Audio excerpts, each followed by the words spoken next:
This is our league, and this is your league. Broadcasting from the 55-yard line in Japan to the shores of the Great White North and everywhere around the world on Gridiron America Radio and the Sports History Network. When the end came, some teams had fewer than 3,000 paying their way in, and some of those were talent scouts from NFL teams looking for players to stock their rosters. Why didn't it all work out? There are a number of answers. The WFL started up just as the nation's economy turned down, and the millionaires bankrolling the teams decided that the way to remain millionaires was to cut their losses. The governors of the World Football League have determined that this enormous capital expenditure, in light of an unstable economy in our nation, continuing inflation, no assurance of national television revenues, and a softening market for new leagues and professional sports, was an unwise investment. Probably most important, though, was the miscalculation that football-hungry Americans would eat up still more pro football. They didn't. They just chewed on the WFL for a while and decided that they didn't like the taste. Bill Plant, CBS News, New York.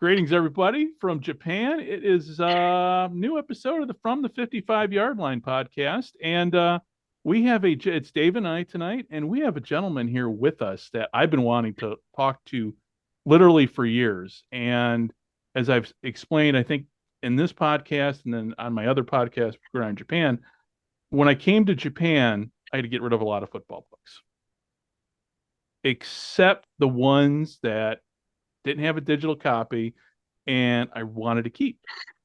So it's kind of, you got to make decisions when you move. Well, the books that I took with me to Japan about the World Football League, all of them were written by Mark Speck, the noted Pro Football Researcher Association member, prolific author. I can say that, right, Mark? Yeah, I guess you can. If there's the World Football League, how many books have you written? Well, let's see. I started out with Todd Mayer doing the original WFL encyclopedia. Okay. Back in 2006, and it went pretty well, and it started to sell. And I got an idea because I've always wanted to do a book about the Florida Blazers. Who were in 74, never got paid the last 13 weeks of the season, came with a point of winning the championship. Always thought it was a great story. Did an article for the Coffin Corner on them. And I said, I'm going to throw this idea to my publisher. He said, yeah, great. Sounds good. So I did that one. And then I did another book on the whole league, which covered all the teams. And that was called Wiffle.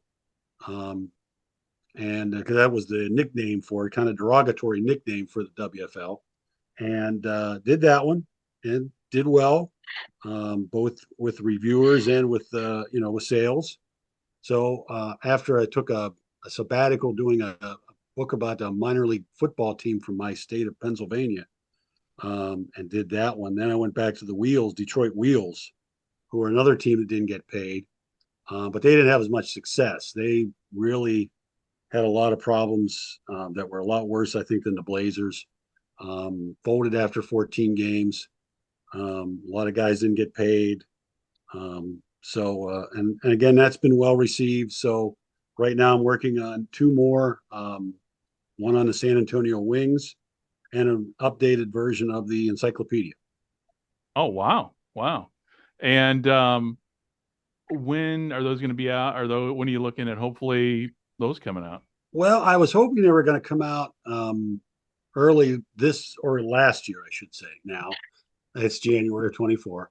I have the San Antonio Wings book is pretty much done, but COVID kind of hit. My publisher is just kind of a small mom and pop kind of publisher, St. Johann Press, and they really had took a hit with everything.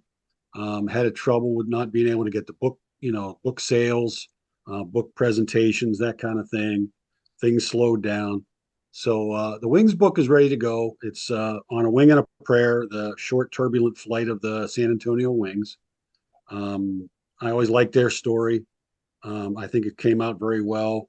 There was I think what sold it to my publisher was a story about the one player it was identity theft in the WFL. He claimed he was Jack Pardee, and he called Perry Moss, the San Antonio Wings coach, said, "Hey Perry, I got this linebacker. He was a good guy, good prospect, but I can't use him. It's a numbers game. I can't, fit him in. If I'd be happy if you'd sign him. I think he'd be a good fit for your team." He goes, "All right." He sent him down. He said his name was John Meager, Meeger. And he talked to George Blankenship, who was the assistant coach for defense. And he said, "Where'd you go to school?" "Western Lutheran University in Kentucky." And Blankenship had spent his life scouting in Kentucky, knew every school in Kentucky. "This is the worst guy to see." He goes, "I never heard of it." And he's stammering around. "Well, I went to North Carolina." Okay. Well, they looked all around there, couldn't find anything. He played in one game with the team, ticked everybody off. He ticked off Lonnie Warwick, who was their middle linebacker.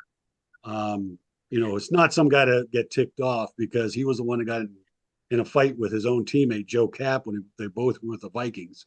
So not a guy to try to tick off. And they were watching films, and they had just beaten or lost to the Philadelphia Bell, and he gave up like 200 and some yards rushing. And Meager stands up in the middle of the meeting and goes, "If I was playing middle linebacker, they'd have never rushed for that many yards." And Lonnie Warwick just sat there doing the slow burn. He's just like, "I was the middle linebacker in that game. It wasn't my." So he was, I think he went to Portland. They played there, and he played on special teams. And they came back.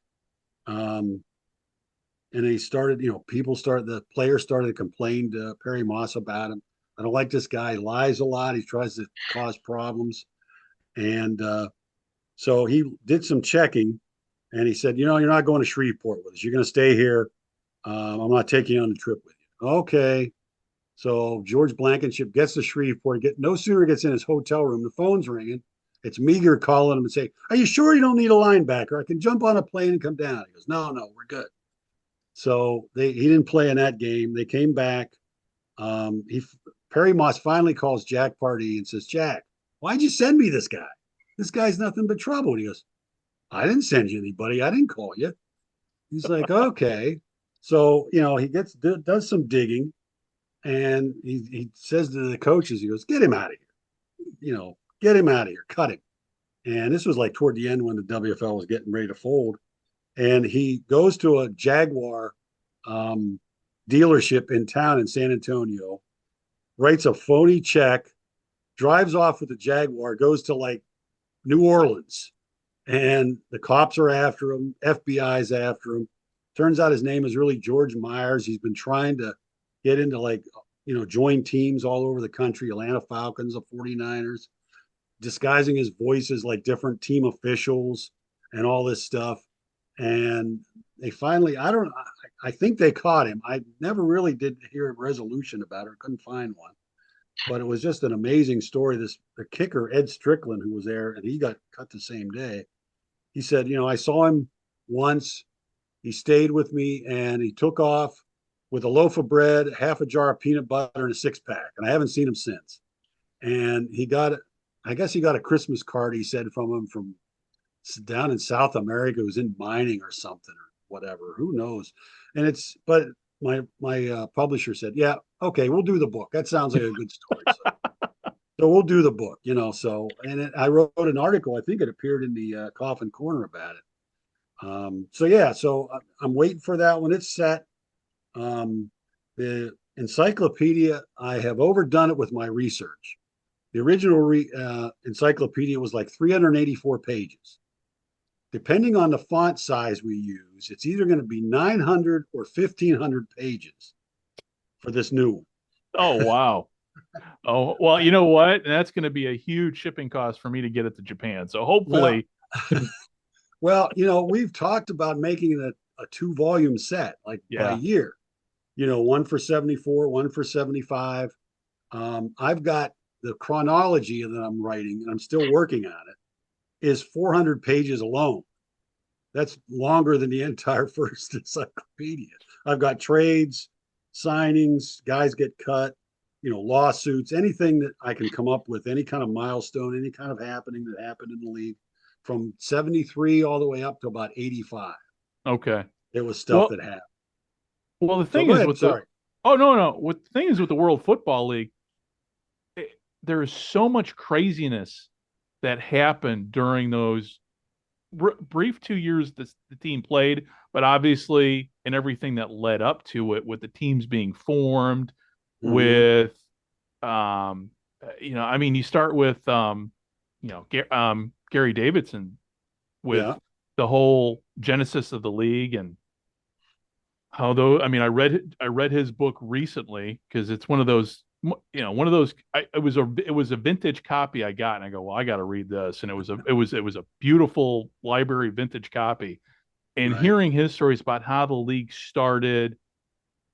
I mean, every team has its own crazy, set of crazy stories. Like, there's one person in particular when it comes to the World Football League that I love. I can never get enough of learning about, and that's the King. I knew you were going to say that. I just knew it. He's the same. I feel the same. I feel the same way. He is just a personality. I mean, the guy just, he had talent. He really did. I think he would have been a good quarterback, except for the fact I think he was just really uncoachable. He just knew everything about football, and he ticked off every coach he probably ran into, except for Waller, Ron Waller, who coached him in the minor leagues and then with a bell. He kind of got used to him and just kind of said, okay, King's being King, that kind of thing. But, he was just a personality that was unique. I mean, he played all around all the different teams, different leagues. He had a cup of coffee with the Patriots in 68, I think it was. He went to the CFL, played in the, with the Pottstown Firebirds. They've got that NFL Films, great film about that. Oh yeah, And then the follow up. I don't know if you've seen that one too. yeah. Just I did see the recently follow later, up. which had him in there now as an Indian with the long hair, and he's going to Vegas to sing at the Miss America pageant or something. And he was like an Indian persona, some an Irish guy from Jersey. Now he's all of a sudden an Indian, and he just he'd come to the camp, with his customized Cadillac with the phone in it, and get a bullhorn out and go, okay, the King's here, the King's here, and he just was a very interesting guy. I mean, you had to love him. I think my favorite quote was the second year of the WFL 75 when they switched coaches, when Waller left and they brought in Willie Wood, who liked a more conservative game plan, whereas Waller was the wild and crazy sets and the formations and everything, and halfback passes and what have you. And Willie Wood was more conservative. So the two of them really didn't click because they had Bob Davis there, who was more of the conservative type of quarterback. So they kind of had a back and forth with who was going to start. And they had a game. I can't remember what game it was. And they were down at the 1 yard line. And King decides to run a quarterback sneak, gets stopped, comes back to the sidelines. And Willie goes, "What did you run, King? Quarterback sneak." He goes, "We don't have a quarterback sneak." He goes, "Well, I figured they wouldn't expect it because we don't have one." So it's just, but that's how he was. He just did things his own way. A lot of detrimental. Some of it was really good. Like I said, he was a talented guy. He just didn't fit that mold of. He was kind of short.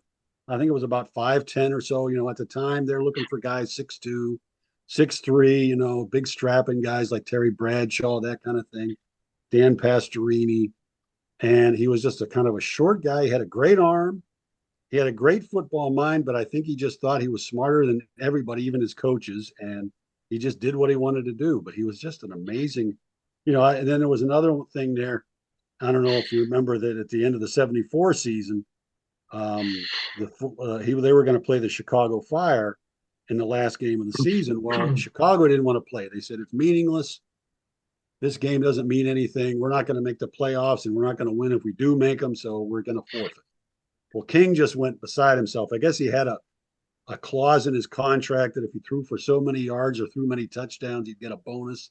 And he was just short of those. He said, "Come on, I don't care who we play, just get us into the game. I want to play a game. Get us a game. I don't care what team it is. I don't care what league it is. Just get me a game."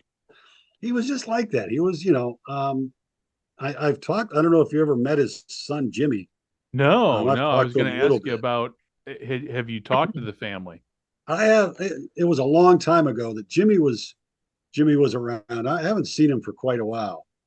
He was an interesting guy. He just, I think that he just accepted him as he was. He wasn't a really good dad. Wasn't there very much, but he didn't really have a lot of like an axe to grind. I mean, he just accepted him as what he was. He was just into himself, narcissistic, and that kind of thing. You could tell there was love there when he was being interviewed and talking to you that he did. He was just a unique guy, and that's what he would say. And that's how he was. But that was one of the things when I was thinking about, getting into the PFRA and writing a book. The first thing I was going between was the WFL or the USFL, because the USFL had just kind of folded shortly before this. So I was really torn. I was like, I got the USFL. I had the two USFL guides that they had, guides and registers from the Sporting News. It had all the games in it for the first 2 years. And I thought, this would be easy to do because you got all this stuff and a good jumping off point. But no, I'm going to do it the hard way and take the league that's 15 years old. There's nothing about it. And, there's no books on except for Herb Gluck's book. Right. And, so I just, I'll do the UFL or the WFL.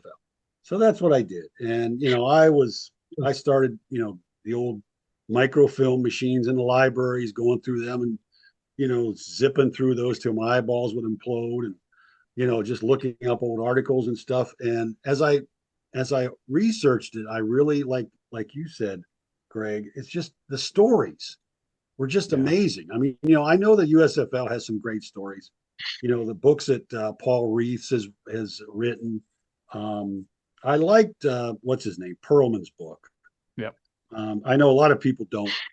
I thought it was okay. Again, it just did a little bit more of the kind of lighter side of it. It had a lot of stories, but the WFL, I mean, guys not getting paid, teams, players moving in with each other and trying to, survive.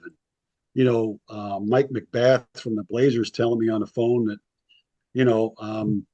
we'd be sitting on the sidelines. You could look out and see them repossessing our cars in the locker room in the parking lot during the game. And they're standing there and they're like helpless, like, and guys getting their electricity turned off.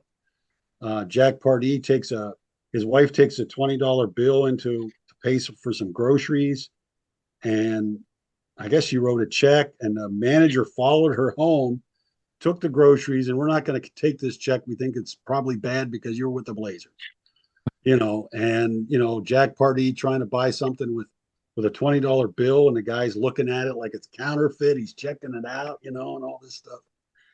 Just crazy stories. And Tommy Riemann eating McDonald's 3 times a day. He goes, I'll never eat McDonald's again.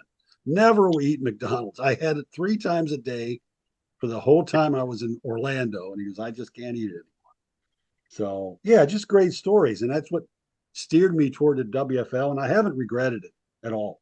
With all those books I wrote, with the new ones coming out, I just, and people just can't seem to get enough of them. They're just like, are you going to write a book about the Sun? Are you going to write a book about the Bell? Are you going to write I'd love to write a book on every team. I really would. I think they would probably fill a book, every one of them, but I don't know if my publisher would, that might be a little bit WFL overload for him, but, I would gladly do it because there's so many great stories. Well, and the thing is, you are the historian for the World Football League. Nobody else is. Herb Gluck, he unfortunately has passed away. Yeah. Gary, I always want to say Gary Daniels, Gary Davidson. I always, thinking of the Lions quarterback. Yeah, I mean, he's still around. You have yeah, obviously our friend Upton Bell is still going strong, yeah, and they've all written books, yeah. about. But I mean, you're the king. I mean, literally, you are the king of you are the king of the castle when it comes to the World Well, Football League. I Um, appreciate that, Craig. Thank you. and I do, it's funny, talking about the Wiffle book. I brought that book with me. I was going to Hawaii for Navy training, and the intelligence center where I was working at was right next to Aloha Stadium. So every time I passed by there, had your book. I was reading up on the Hawaiians. And I was just, I'm such a football nerd, in the skiff where I worked at. It's like, yeah, it's Right. Aloha Stadium. I was talking the guys the younger guys that were all football fans, obviously, had Mhm. no idea what the World Football League was, and Oh that there yeah. was even a team in Hawaii of all things. Right. So my next question is the Hawaiians. Right. What of all the teams in the World Football League, there were really, if and please correct me if I'm wrong, but if you talk about successful teams, there was only a select few. Were the Hawaiians really? Would you consider the Hawaiians a successful World Football League team? That's a good question. They got off to kind of a rough start because the people that were running it at the beginning were mainlanders, they call them, All right. and they came up with some really bad decisions, like same day broadcasts of home games. They would air them the same day in Hawaii, so people decided you don't have to go. Why are we going out and sitting maybe in the rain or whatever it might be? I can watch it like 2 hours later on my TV. So, um, they didn't do a lot of research. I mean, Hawaii, the population isn't quite enough to support a team, because I think they did a study that said that, to fill the stadium, and I think this was Aloha Stadium, eh, 1 out of 14 people in Hawaii would have to be there. Yeah, sounds about right. So yeah, so it's not that it's not a but their owners were good owners. I mean, Hemeter was the owner. Chris Hemeter, who turned out to be the president of the league, was there. Battistone, um, and they were pretty well heeled. They were very, good owners. They really tried to do a good job of having a successful team in Hawaii, because Hawaii was really, I don't think they had any teams except for the college there, Mm. the Rainbows. But they were there, and I thought they did a good job. They didn't really have a lot of money trouble because of the fact they were so well financed. But because of the fact that they had to stay in Honolulu Stadium, the old Termite Palace, for the first season and about half the second one, because Aloha Stadium, they had a lot of problems, a lot of delays with construction problems. They have one time they thought it was cursed, so they brought in like a shaman or something to do like read a prayer there to say, because a couple of guys got injured. There was just things that took so longer because they were hoping to start the first season there, and Honolulu Stadium was small. The ticket prices were high. They finally wound up lowering them. Um, and, but it's just the idea that, like I said, Honolulu Stadium wasn't that great. And then, Right. and another thing that they did, along with the same day airings of the games on tape delay, they also decided that they weren't going to play on Wednesday and Thursday with the rest of the league. They were going to play Sunday. Weekday football was not going to make it in Honolulu, so we're going to play on Sunday. We don't care what the rest of you do. So everybody had to play Wednesday, Thursday, except for Hawaii. So if you played a Thursday night game, say in New York, you had to fly to Hawaii in time to play again Sunday. Oh, Detroit wow.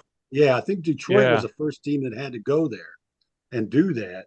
And then another thing was on the East Coast, because of that, you couldn't really broadcast games because the games didn't start till midnight, because Right. you're in the East Coast. Yeah. So I mean, I think that, they started out poorly the first year, but then they picked it up. They got a lot of NFL guys that got cut, a lot of the NFL guys that got released right before the season, started there in the last cuts. A lot of guys that they had signed to future contracts. They decided they were some that got released. They came right over because winter in Hawaii is a lot better than winter in New York or Buffalo or anything like that. That's why they signed so many guys, and they had so many guys who did eventually play for them. So they had Randy Johnson came in the quarterback for the Giants, and I think Ed Hargett was the other quarterback. He came from the Oilers, and some other guys that they got on defense, Jim Sniadecki and Willie Williams.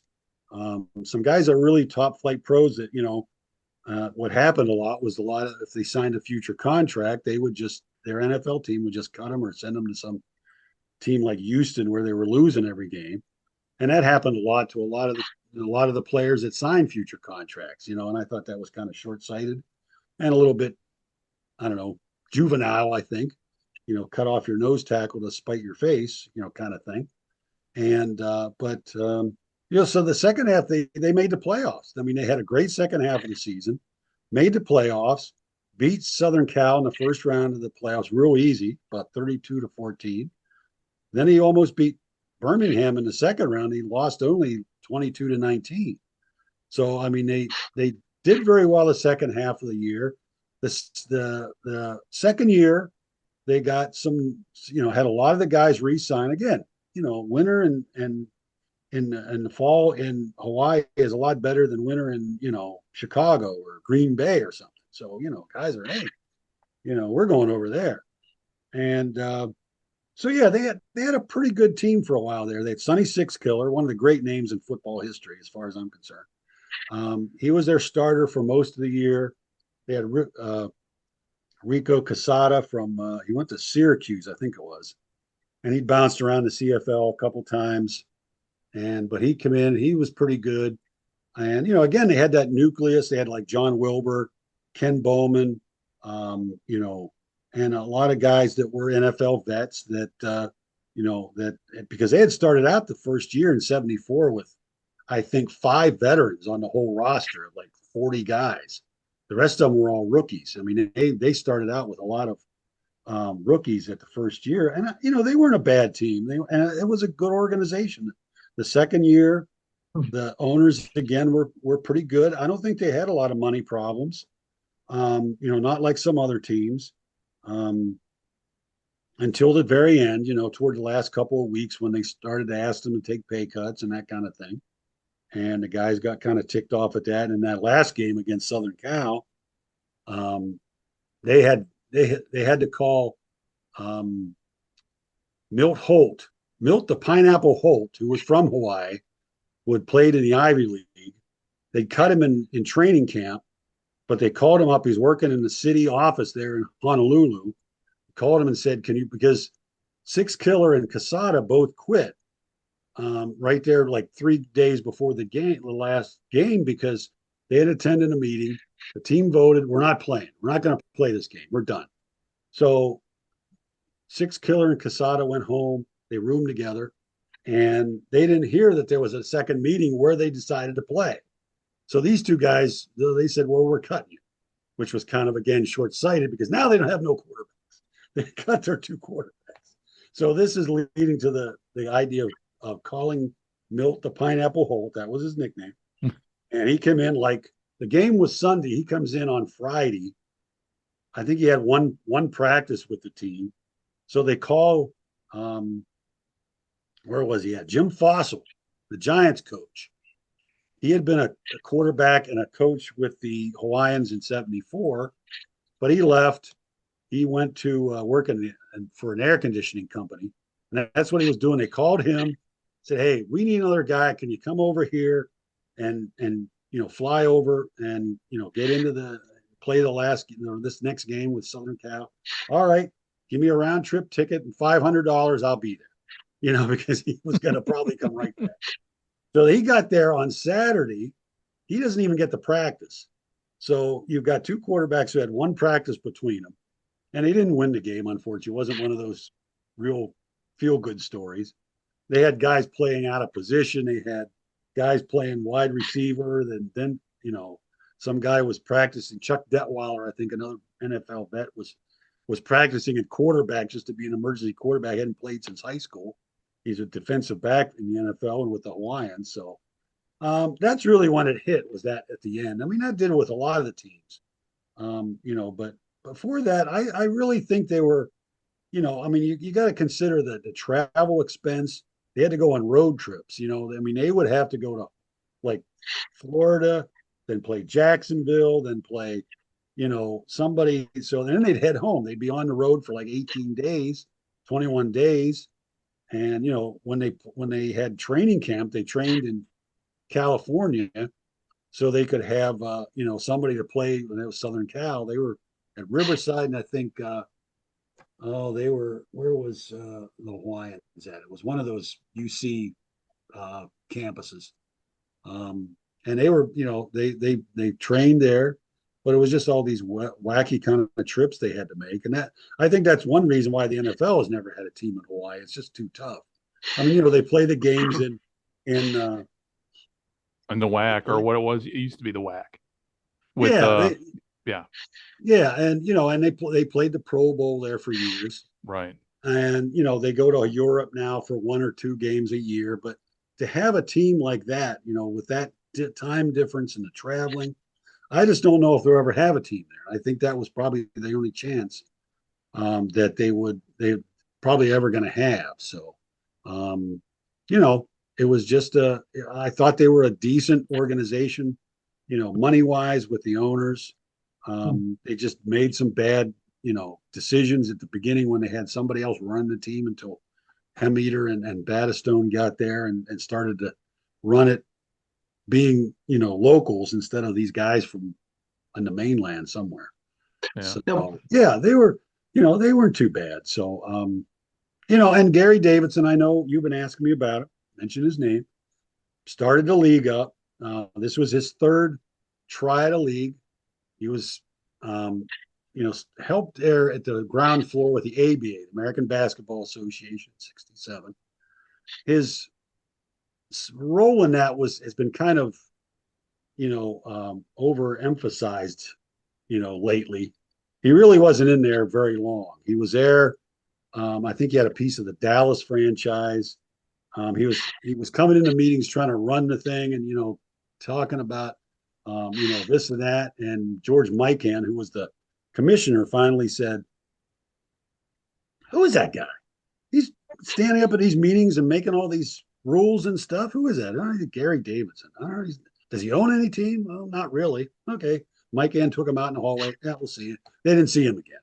So, again, he was there a little bit at the beginning. But, because the ABA, was still around by 1972, he decided to try hockey and started the World Hockey Association. That was a little bit more involved in that, obviously, I think. And even though he'd never seen a hockey game, couldn't figure out what the red line was or the blue line was when he went to a game with Crazy Bill Hunter, who was an owner of one of the Canadian teams. And he looks at Davidson and he looks at the other guys there and he goes, "What the hell is this guy? He doesn't know anything about the sport. He's going to run the league." But again, after a year, it was 1973. It was doing reasonably well. They were, not doing too bad. And then he got the idea, I'm going to take on the big fish in the pond. I'm going to take on the NFL. So he, decided to do that, announced, that, well, it's interesting.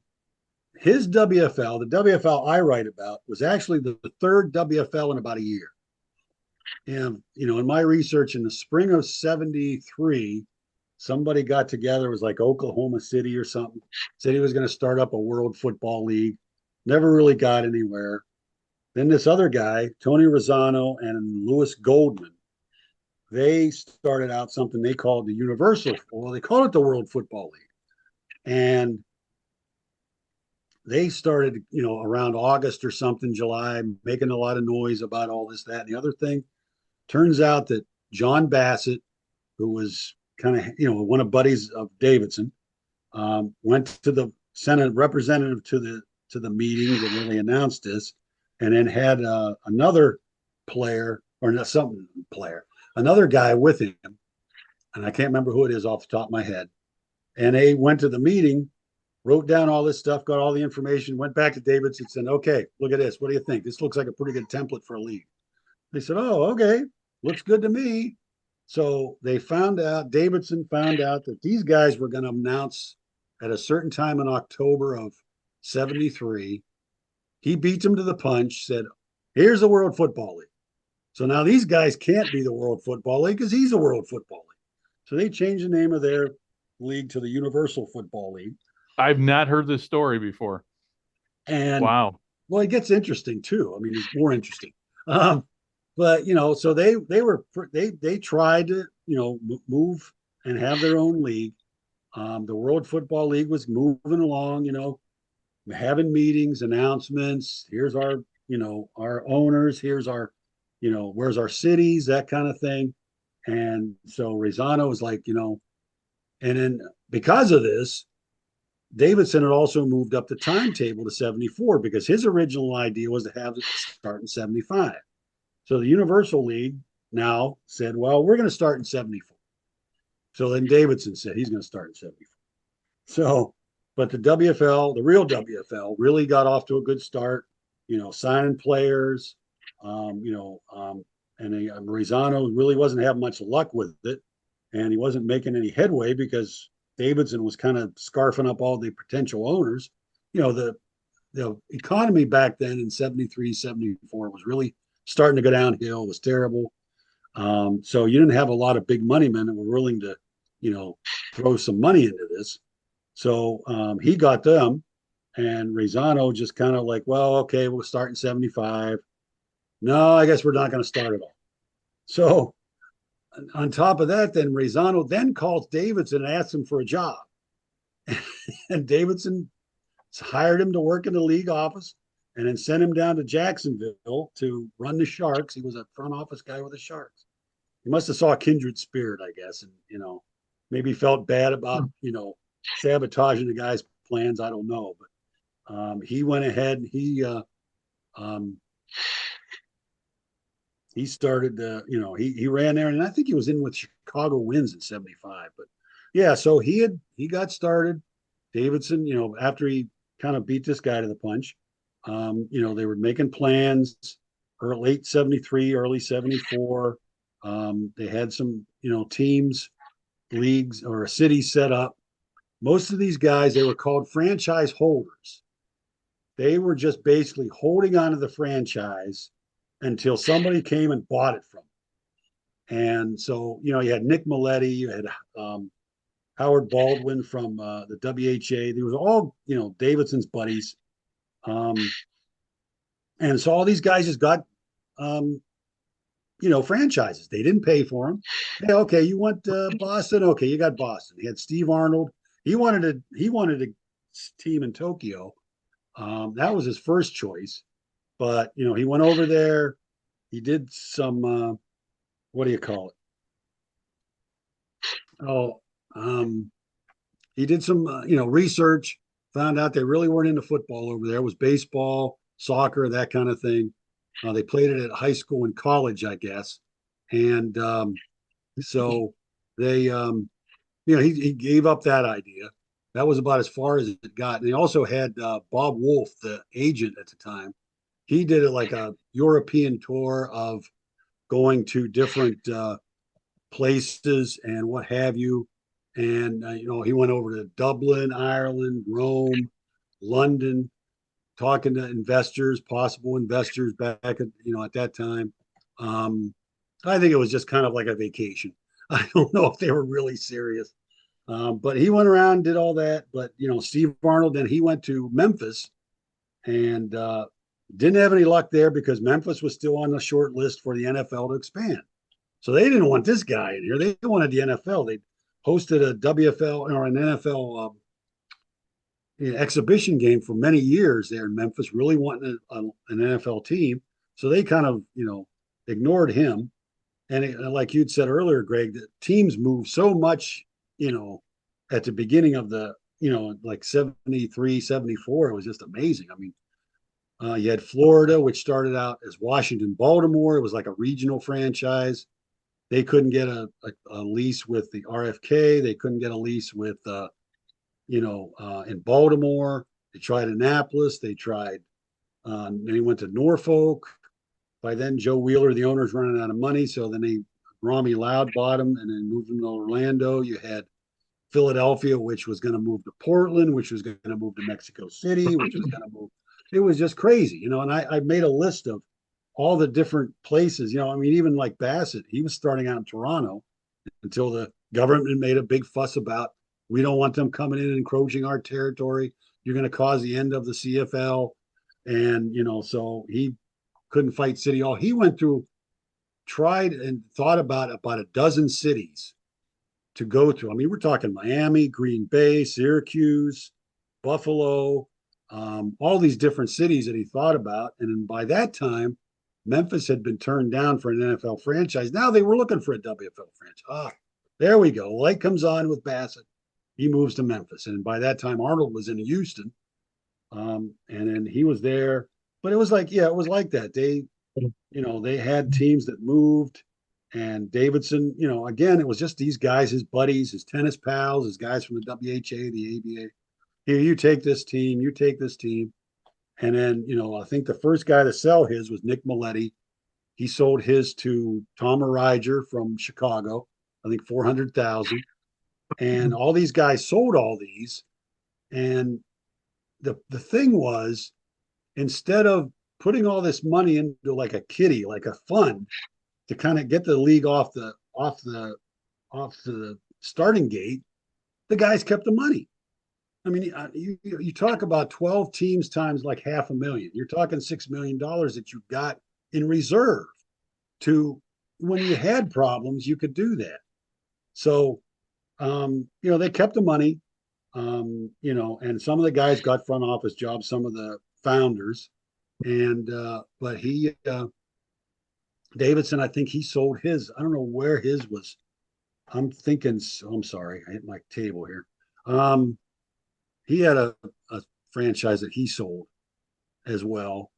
And, he made himself commissioner, which I thought was a mistake. Very good promoter, not a good administrator, is my opinion. I think they needed a football guy in there. They needed somebody with some, experience. Names that were bandied about were Al Davis, Don Klosterman. Both those guys would have been great. Davis would have been especially great, I think. He was one of the guys that voted when they voted to add Memphis and Birmingham. He was one of the three that voted that they should add him back in 76 when they tried to apply for membership. But, Davidson was not an administrator. He said they tried stuff that they tried in the WHA that didn't work in a football team because you got smaller rosters in hockey. They tried to keep teams afloat when they should have just folded them earlier than they did. Detroit was one. Jacksonville, I know they folded, but they should have folded them. Just get them out, move them, do something, just make a decision. And I think that was probably on his part. Was probably again he did blame himself for a lot of the stuff. There was no vetting of owners. You had Bud Huckle in Detroit who was some hospital administrator, and he wound up suing because he said that he was kicked out of the group that was going to own the team, probably for the better.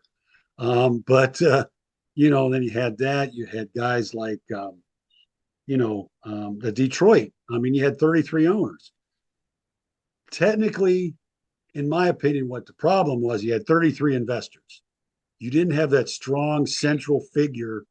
Every football team, every sports team has investors, minor investors, minority investors that come in and put a few bucks in or whatever. But you got that strong guy in the middle who's running the meetings, running the day-to-day operation, saying this is making the decisions. That's what happened with Detroit. You had 33 investors.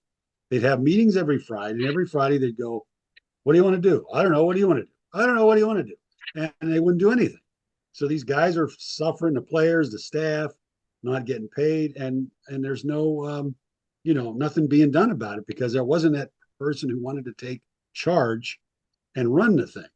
So, I think that was more, it was a joke around the league, of course, and I'm sure you guys have heard it. They had 33 owners, and, and John Bassett said they had 33 guys who put 15 cents in, and, I don't know what's going to happen. I don't know if they're going to be in existence when we get up there to play them. So, but it was just the idea they had investors. They didn't have that strong guy at the helm. Esther Edwards did. She was the vice president of Motown Records. She started to have a little bit of time to get in there and spend some time with the team. And the team kind of stabilized for a while there in the spring of '74, but she just couldn't, devote her time to it. She's vice president of Motown Records. I mean, she's running a record company that's like huge at the time when we're getting big. You got Marvin Gaye, you've got Stevie Wonder, you've got all these acts, and she's trying to run that. She just didn't have the time or the inclination, I think, to run the team to be the majority owner. So you had that, and then, after a while, then, who's going to buy him? Upton Bell was going to buy him, moving to Charlotte. John DeLorean was going to buy him, keep him in Detroit. Dick Volpe, one of the co-owners, was going to move him to Louisville.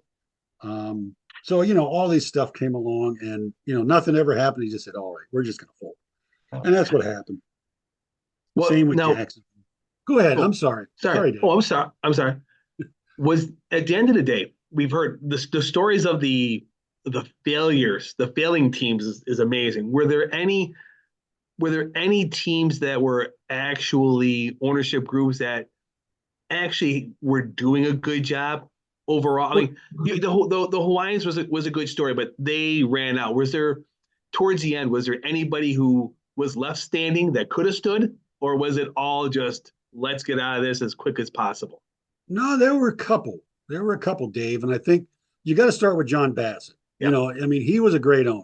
If they could have cloned him, that would really help the league. If they could have made about 10 John Bassetts, that league would probably still be in existence, or it would have merged anyway. He was great, never missed a paycheck in '74. Him and Philadelphia, those were the two teams in '74 that didn't miss a paycheck. He did a great job, first class operation, players owner, a guy who really, loved his players, loved the team, really was involved, had the money to back himself up, could make the claims. I'm going to start with, I'm going to sign Jim Kick, Larry Zonka, Paul Warfield. Went out and did it, made a lot of headlines. He was, to me, the best owner. I mean, if they're going to start a WFL Hall of Fame, and I've thought about it, he would be the first inductee, because he was really, everybody that I've talked to, all the players, all say first class operation, no problems, never a missed paycheck, never any problems with money or anything like that. So you got to start with him. I think another guy, and he was, again, still good in '75, right to the end. Bassett was. And he, like I said, he tried to get into the NFL, really made a concerted effort to get in the NFL. And he had John Bosacco from Philadelphia. Again, he was another one, didn't miss a paycheck in '74. I don't think he missed any in '75. He didn't, they had terrible attendance, but he paid everybody on time. Again, first class guy, everybody liked him.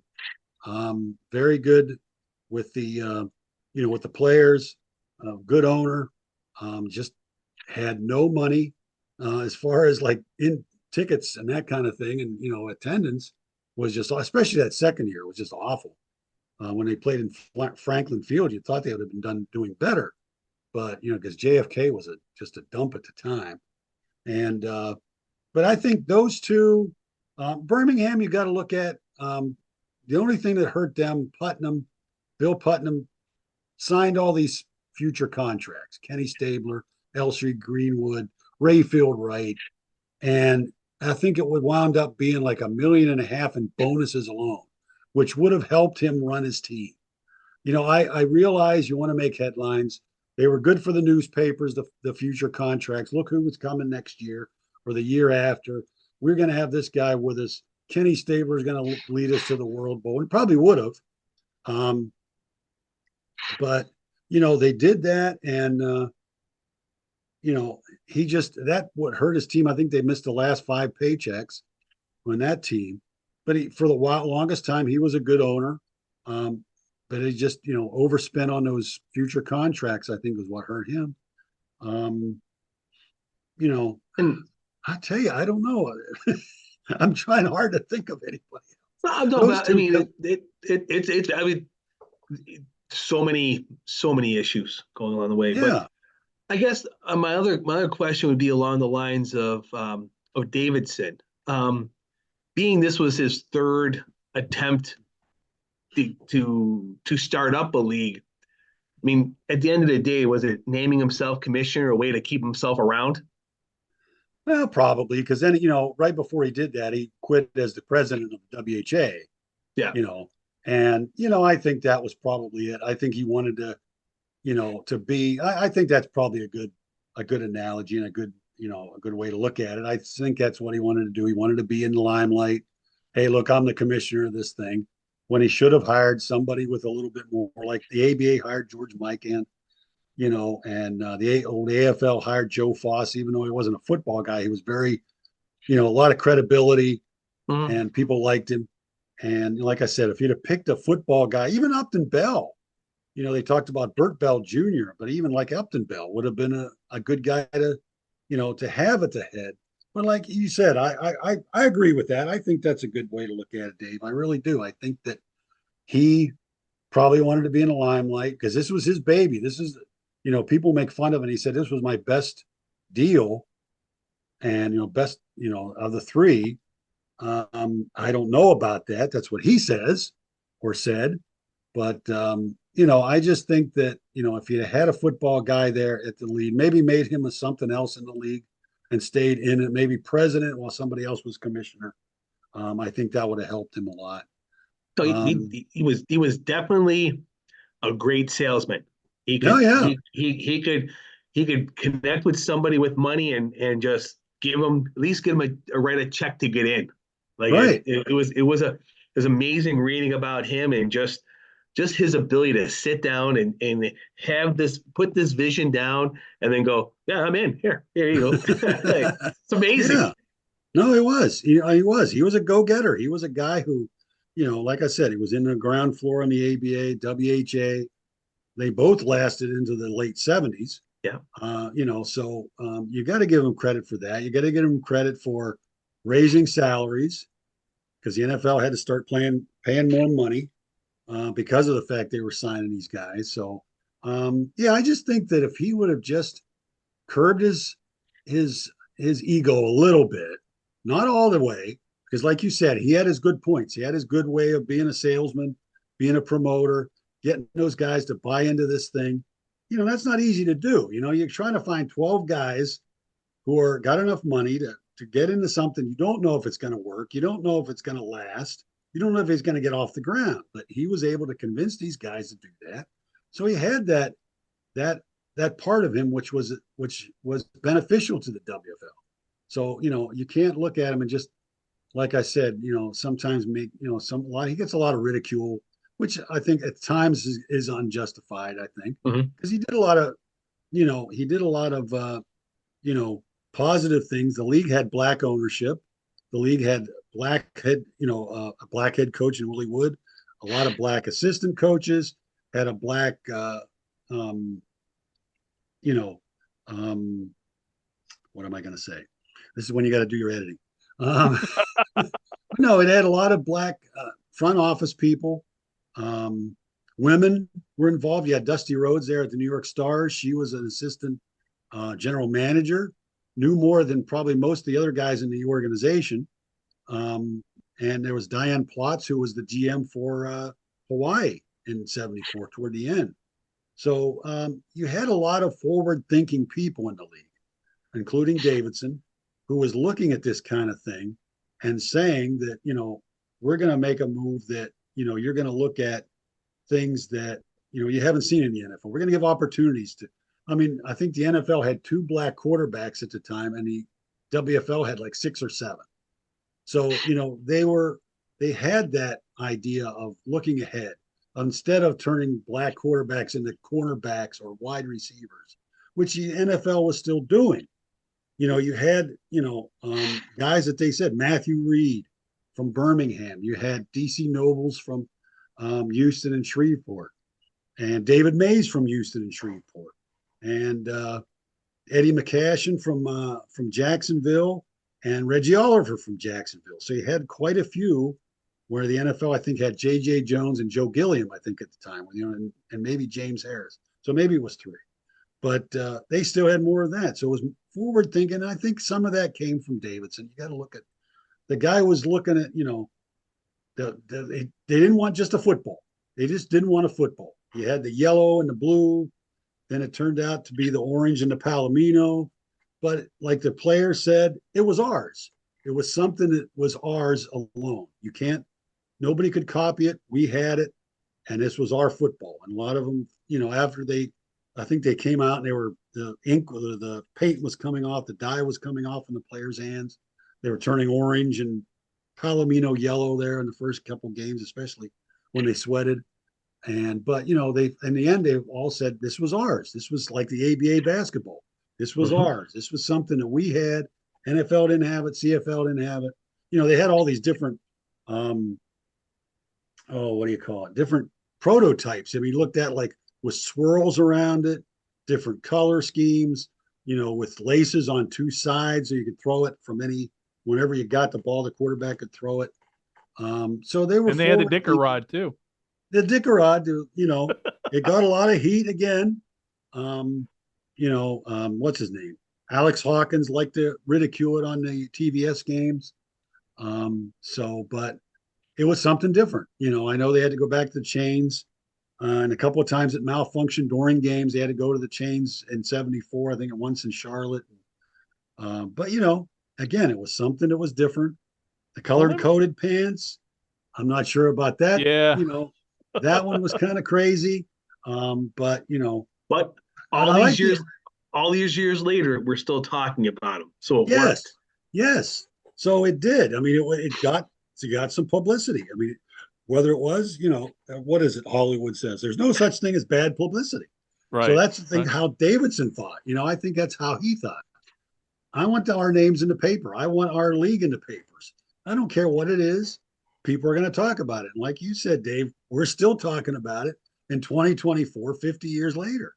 So, it's amazing, but yeah, I just think that, like I said, you can't, like I said, he's an easy target, and he always has been because of how the league did and didn't do. But he did a lot of good things, and I think that if you just had somebody there, a football guy, to give him some credibility, some stability, I think that would have helped a lot.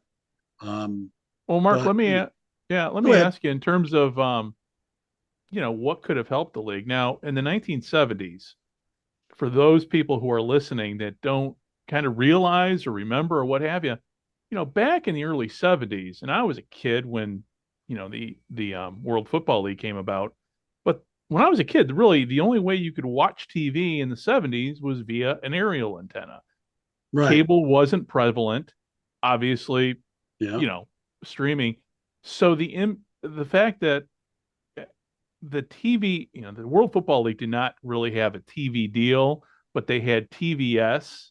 Could you explain to everybody what, the TV aspect of the World Football League? Because to me, that's one of those things that when people are talking now about alternative football leagues, everybody's talking about distribution, how we can watch a game on TV. Sure. Yeah. They wanted, they're not going to get the networks. The networks are tied up with the NFL, ABC, CBS, NBC. So they went to the Hughes Sports Network. I don't know if you guys remember that. It used to carry a lot of college basketball. Howard Hughes owned it.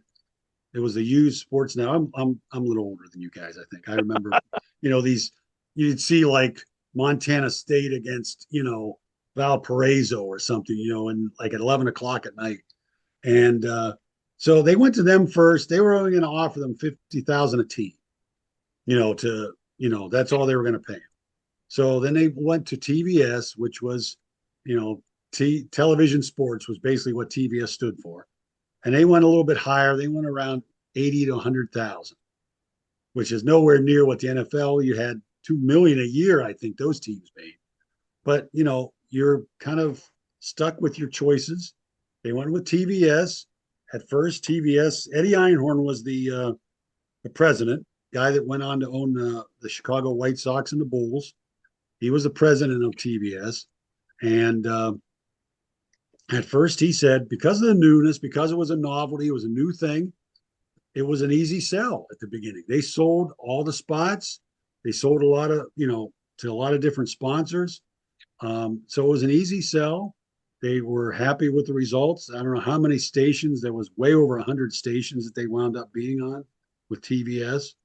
And, they didn't do too bad. But again, the teams just didn't get a lot of money out of it. But you're kind of stuck. So after that season, though, TVS was willing. They had an option year for the second year in 75. So they decided at first they were going to re-up. They were going to do another year.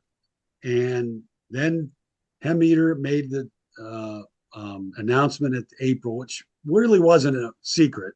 They've been pursuing him since like 73. They were going to sign Joe Namath. They were going to bring Joe Namath in, play for Chicago.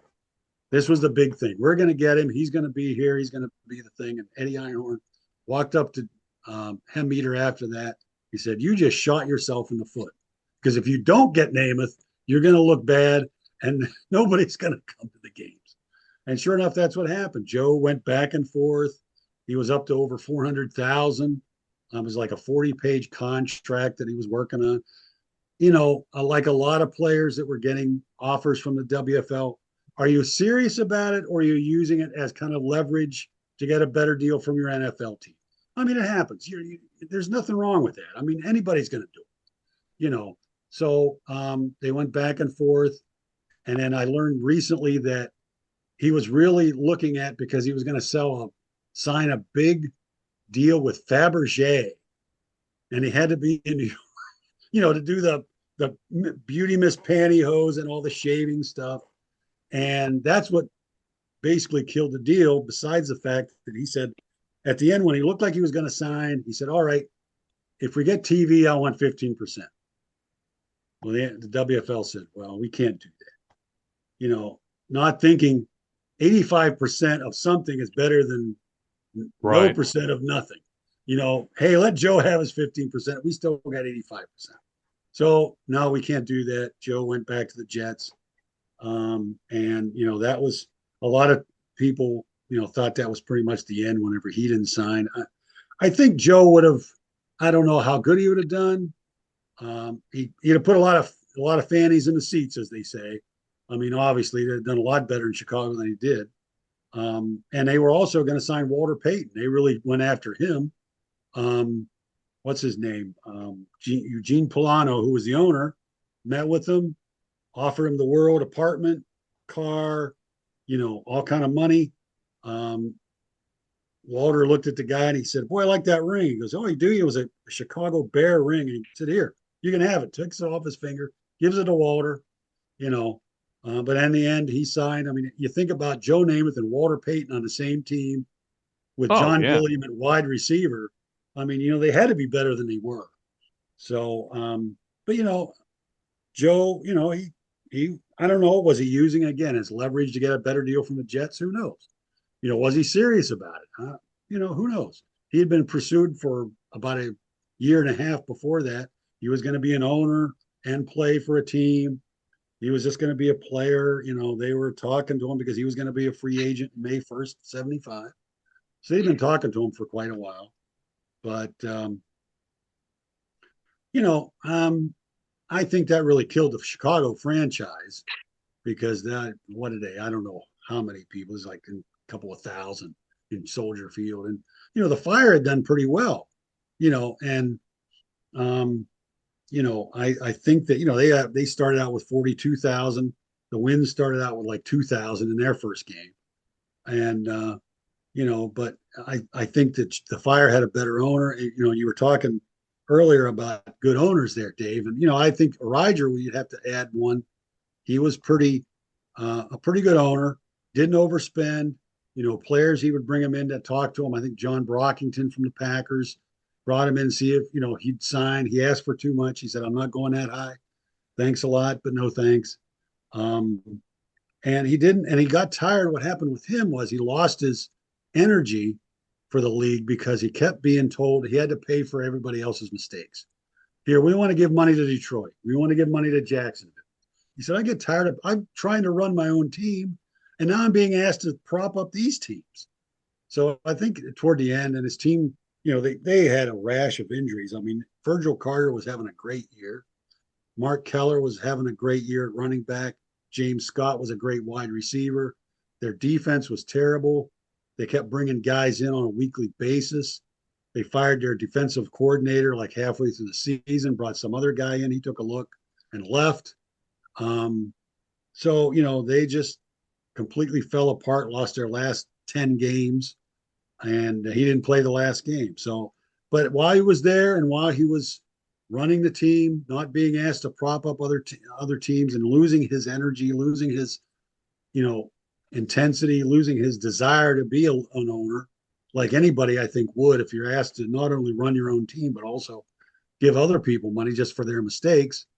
He, toward the end, then he wanted nothing to do with it. So, and then he kicked it. I think he helped kick Davidson out. I think there at the end of October, he had that bloodless coup, I guess you could call it. And it was him and maybe a couple other guys. I think it had enough of Davidson.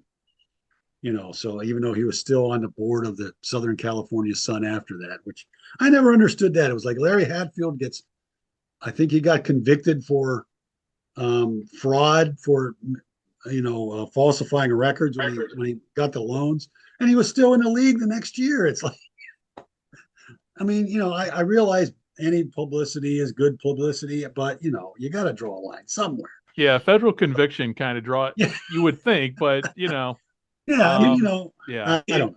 If your dues are paid, they said, "Oh, okay."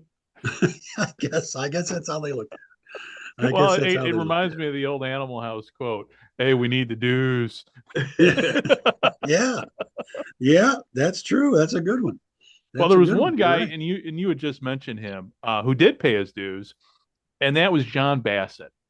Yeah. And when the World Football League had all these plans to go out, like you said, mentioned Joe Namath, Daryl LaMonica, another big name but there were three big names that went to the World Football League who, Larry Zonka, Paul Warfield, and Jim Kick. Right. Let me ask you, and I can't remember off the top of my head, then the reason why I'm asking, but have you gotten a chance to talk to all three, sit down with all three about the leagues, about the World Football League? No, I wish I could have. Yeah. I know our mutual friend Tim Hanlon sat down with Larry Zonka. I think it was last year. And Larry does talk about the World Football League in there. What was the impact of that signing with obviously John Bassett had money, had cold card cash. Mm-hmm. These guys were getting paid. But the impact when that signing was made, what was it like back then in the football world? What was the reaction? It was huge news. It was Time Magazine. It was Sports Illustrated, newspapers all over the country. It was just a huge story. And, Art Modell said when the USFL was coming in, he said, we're not going to do the same mistake that we did when the WFL came in. We panicked. And I think the NFL owners panicked a little bit when that happened because it looked like these guys mean business. These guys are signing three of the biggest names on one of the best teams in history, and they're coming into their league. What are we going to do about this? Then the next thing you know, Stabler's signing, Craig Morton signing, and all these guys are signing. It's like they've got put on alert, and I think it was a big deal. It really was. The headlines were the deal that shocked sports, and everybody was talking about it.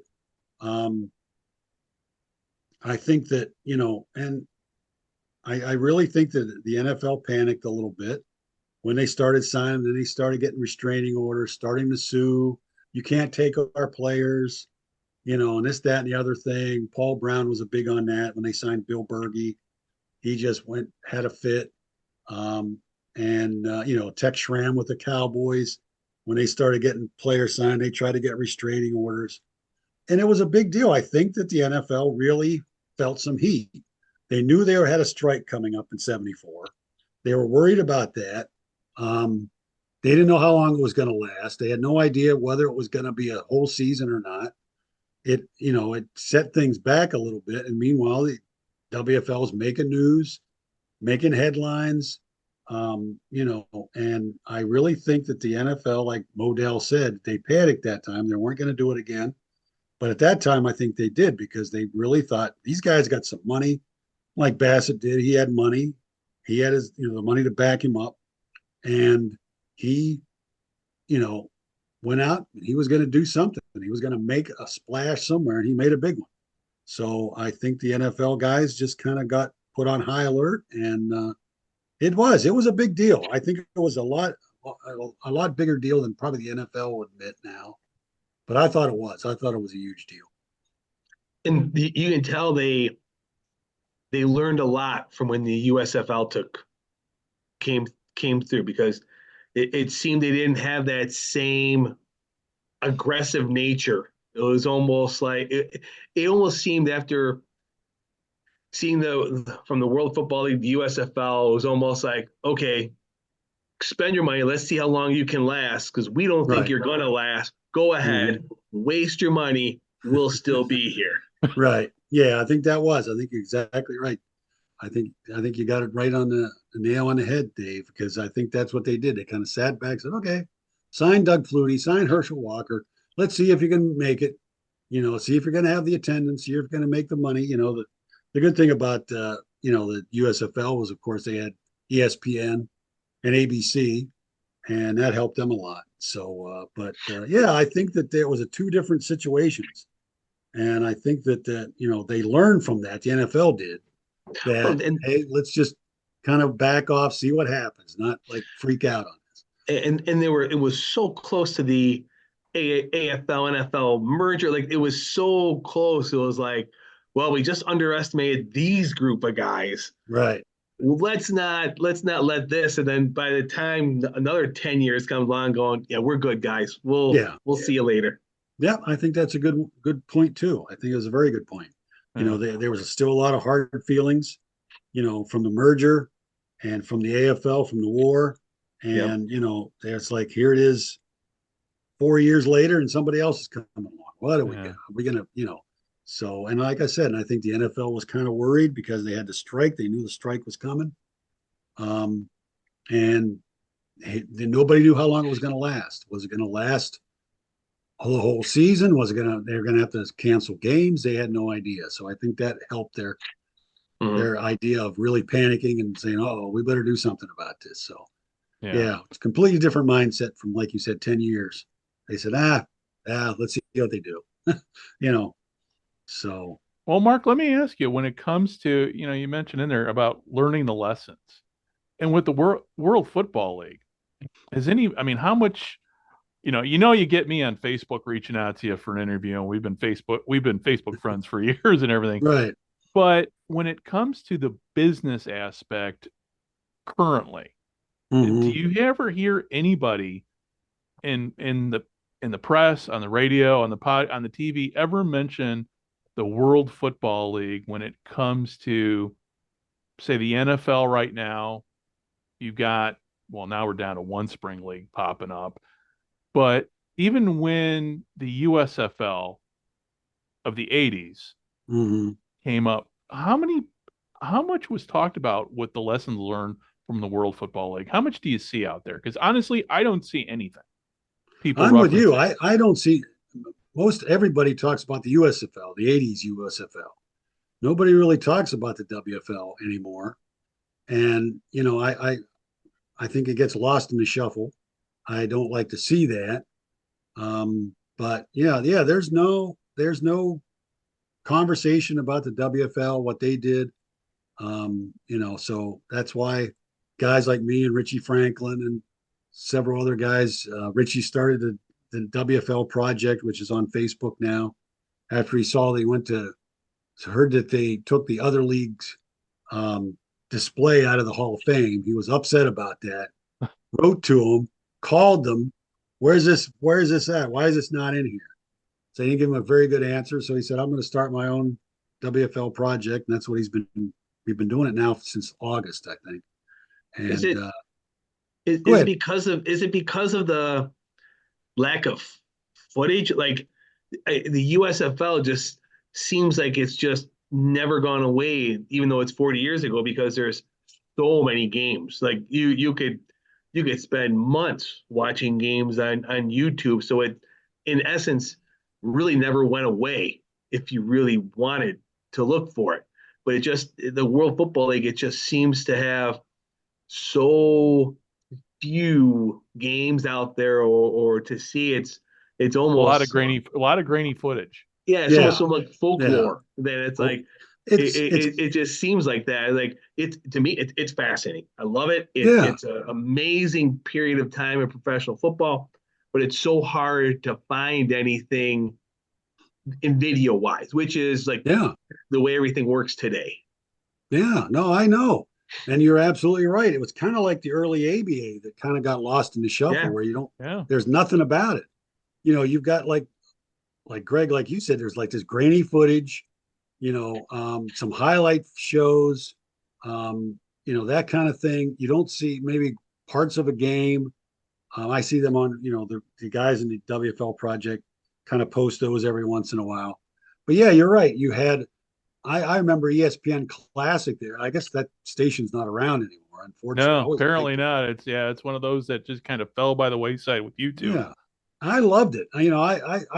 Like you could watch USFL games like 2, 3, 4 hours, and because they had the games. ESPN aired them, so they had that in their library. Whereas, TBS, I don't know if any of those kept them. And it's TV, and it's TV, V as in Victor S, not TBS as Turner Broadcasting. Right. Yeah, it's TBS. Yeah. I always got that confused. I'm like, wait a minute, I don't remember. I know when I was a kid, like TV. Yeah, I don't remember it growing, but that just shows you too with the World Football League, the impact of television. Yeah. At least, the impact of television, the impact of having a television contract. Because, like you said, obviously the originally the USFL, because the other one that came down the road, I never really considered the USFL, but they had a contract on ABC. Hell, they had Howard Cosell. I mean, it was considered at the time a legitimate league, and you could watch games. But with the World Football League, if you can only find one game a week on the UHF channel, and depending upon where you live at, right, it's just in a short span of time, just how much the media landscape had shifted, and also too the growth and power of the NFL. Yeah. Oh, sure. I mean, I know they've got these spring leagues here now. I'm not really into them. I haven't been since probably the USFL, I think, was the last really one I paid attention to. Because the NFL is now 24/7, 365. You got the NFL Network. Now the season back in the 70s, the Super Bowl was played in early January. Now we're up to the middle of February. Then you go right into the draft. Then you go right into the OTAs. Then you go, and there's no off season anymore. And I think that's what helped the USFL in the 80s was that, and the WFL to an extent, you had an off season. Right. I mean, I was a kid. You watched the Super Bowl. I didn't care about anything until the first game in September. I didn't care about the draft or anything like that, or OTAs, which didn't even exist at the time, or, combine. They had all this, and they have this stuff now. And it's like people flock to this combine.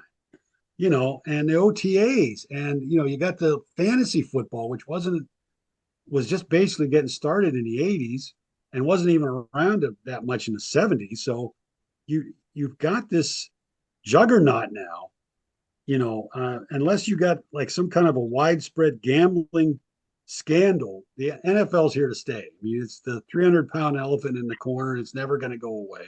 It's become too big.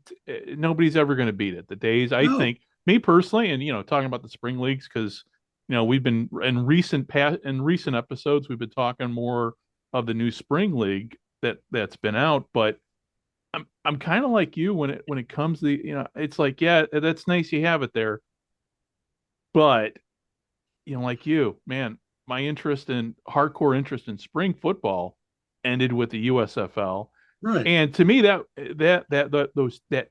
approximately 10-year period was kind of the golden age, I think, for football fans, because you had the NFL in the 70s, which the NFL in the 70s, for anybody who didn't grow up in the 70s or wasn't alive, to me, that was the best, because it just was. Yep. I don't even know. There's some great books. Michael McCambridge just wrote a great book about the sports in the 70s.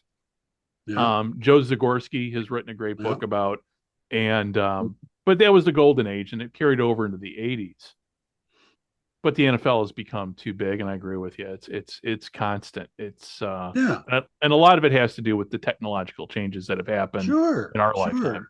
Like you said, streaming and all this other stuff going on, and the idea that you've got the NFL Network, it never leaves your consciousness. It never leaves the public consciousness at all the whole time. Like I said, there's no off season. The Super Bowl is now, in mid-February. You got the combines, you got all that stuff, and people pay attention. If you're starting your training camp for a spring league in February, nobody's going to care.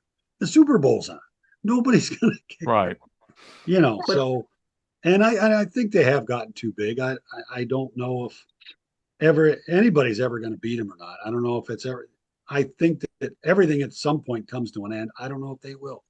But the thing is, I guess two things. With the spring leagues, if they can do 1% of what the NFL does in money, we're all making money. Like it's true. One of those things where it's like when you're looking at the astronomical billions that the NFL is making in the spring league, if they can do 1%, I think everyone's going to be happy. Everyone's going to get paid. Right. And going back to the World League, what I liked about the WFL was, and I do remember 70s football, and what I liked about the World Football League was it opened it up. Yeah. They tried to open it up, and it wasn't about the 3 yards and a cloud of dust. And they were giving, just like the ABA. That's the one thing I loved about the ABA is let the players play, open up the game, let them show their personality, let them show how the game can be played, almost like a continuation of the American Football League. It was just so much more from the highlights and from the reading. It's just go out there and play football. Was it pretty? Not all the time, but it wasn't the NFL model where it seemed like every single team played the exact same style. And it was just who was going to slug it out better than everybody else. Right. Oh, yeah. I mean, the first football game I watched was in November of '69. It was the Jets and the Chiefs. And I was 11 years old. Fell in love with the Chiefs because they had red pants. I just thought that was for 11-year-old, that was the coolest thing, And, and I like Joe Namath. And it was a good game. And I didn't stop watching it till early 2000s. I mean, but the 70s to me, I'm with you guys. It was a hard hitting game. It was tough. You had really a lot of great players. You had, muddy games. You had rainy games. You had snow games. You had, teams that just hit and, not, borderline dirty sometimes, but it was a hard hitting league. It was tough. It was 3 yards of cloud of dust, like you said. But again, like you said, and I agree, the WFL came along. Let's put a receiver only has to have 1 foot in bounds when he catches a pass. Let's open up the offense. Let's make sure the kickers don't dominate like they have been. Let's open up the game. Let's throw the ball. Let's see what we can do. They had the bell with King Cochran and Waller, all these wild formations and stuff. And some of the other teams did the same thing. So, and I think that just carried over to, San Diego Chargers with Coryell with all the offense. And I know that they had the Mel Blount rule, in the late 70s that changed the passing game. But I think it was still fairly, into the 80s, I would say. I mean, I watched it and I was still watching it when I was in college in the 80s. And, but that was my favorite era too. It was mine. I love the books about it. Like some of you mentioned, there was Hell with the Lid Off. I just finished that one. And the Raiders, great book. Oh, awesome. And, some of the other ones about, the Raiders of that era, the Madden Raiders. I just completed like last month. I went on a Oakland Raiders spree, 70s Oakland Raiders spree. So yeah, no, it's just, I'm smiling as you're mentioning, like, I got done with that one too. So but yeah, that was the magic, I mean, for lack of a better term, kind of like, I don't know, for us guys, somebody would probably say when men were men. I mean, back then the guys were, played the game were kind of, pretty much, I mean, the NFL was a working class league. I mean, these guys had to have second jobs in the off season. I remember Bob Greasy, I think, sold real estate and, I mean, I could go on the list of guys of their second jobs, but it was before the money became really, really big. Right. And also too, I think before, again, I'm not trying to make any statement at all, but the NFL has become more and more entertainment. And we know that, Sonny Werblin's wife once said to Joe Namath, football is just show business. And which it always has been. But I think, and again, we're older too. We're old guys. So we, we remember that fondly. But I think also too, at least me, I don't really get too worked up about the way the game is now because technology has changed. The world has changed.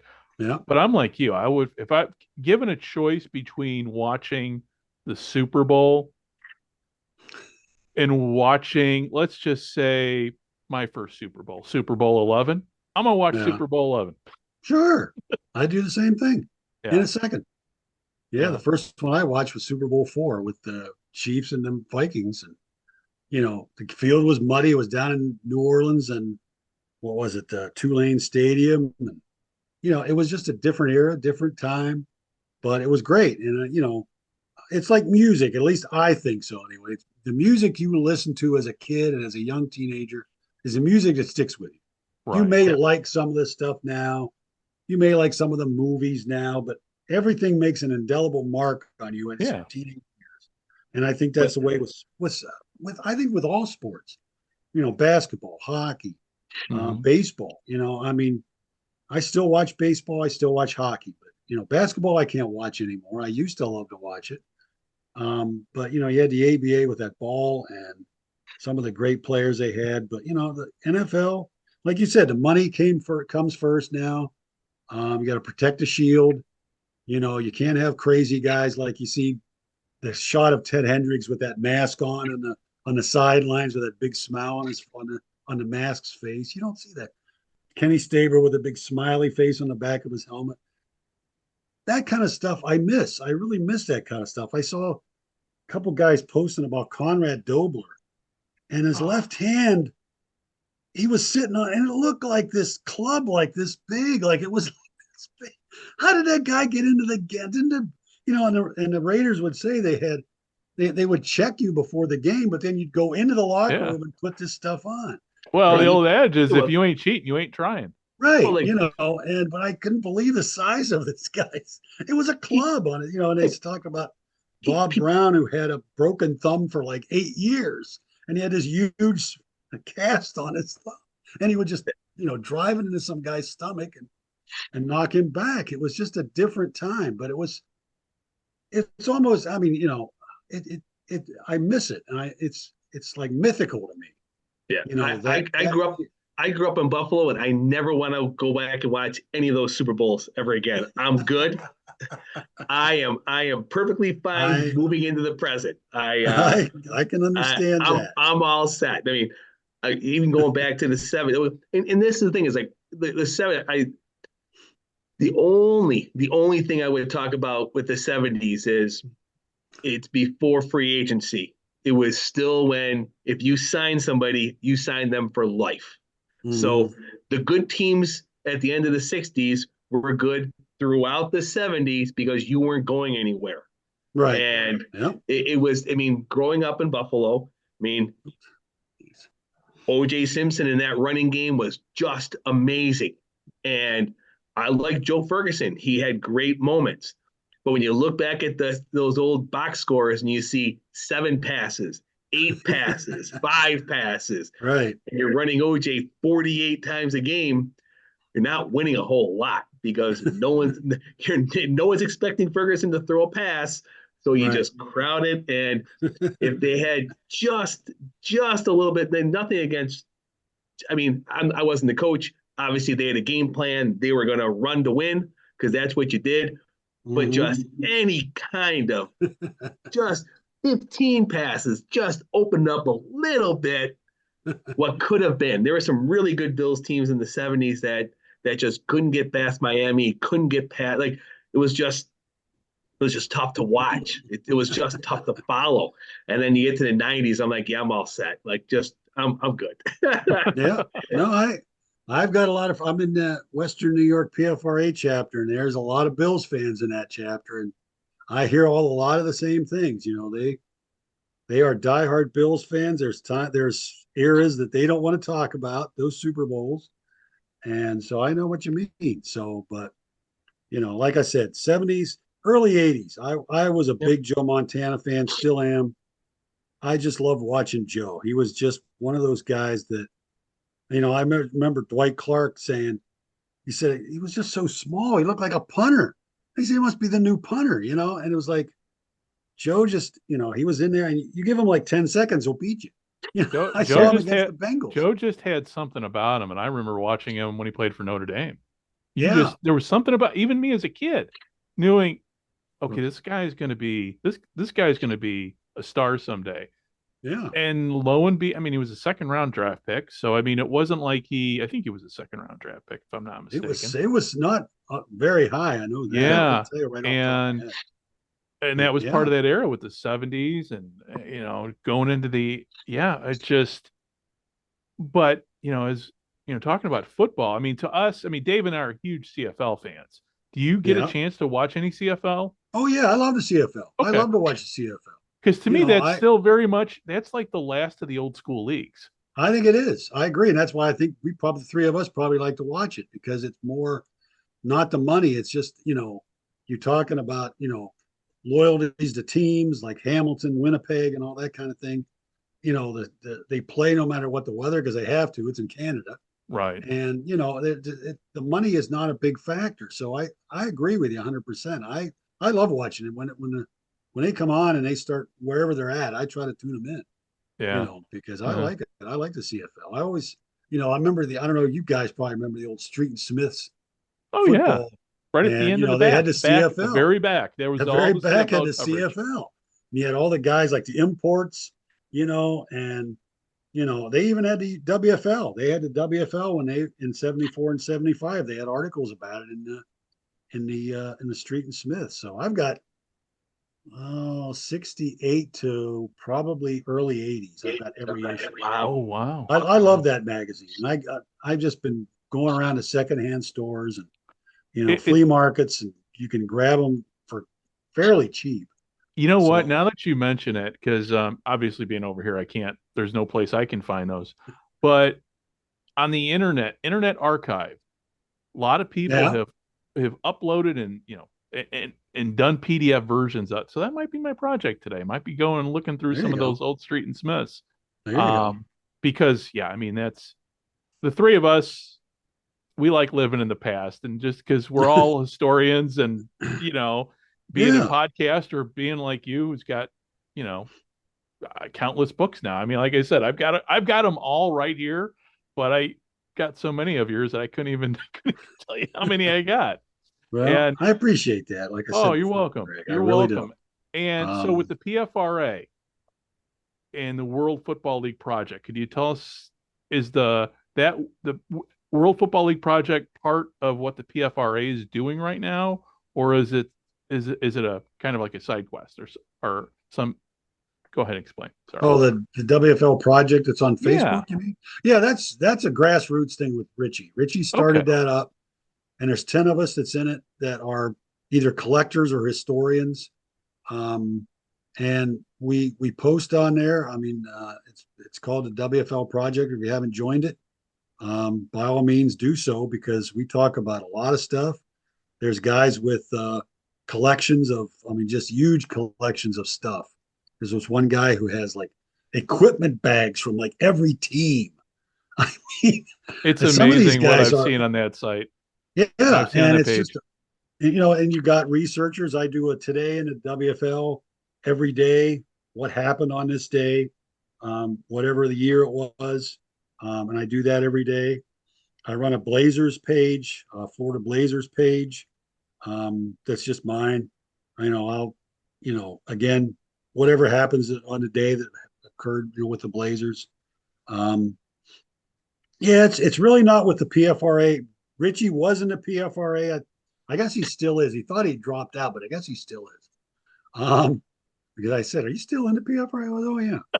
So, but yeah, it's just a grassroots thing. We got a lot of former players. We've got a lot of former coaches. We've got cheerleaders. We've got fans. We've got a lot of different players. Like Bob Gladjoe just joined up from the Stars. He played for the Patriots.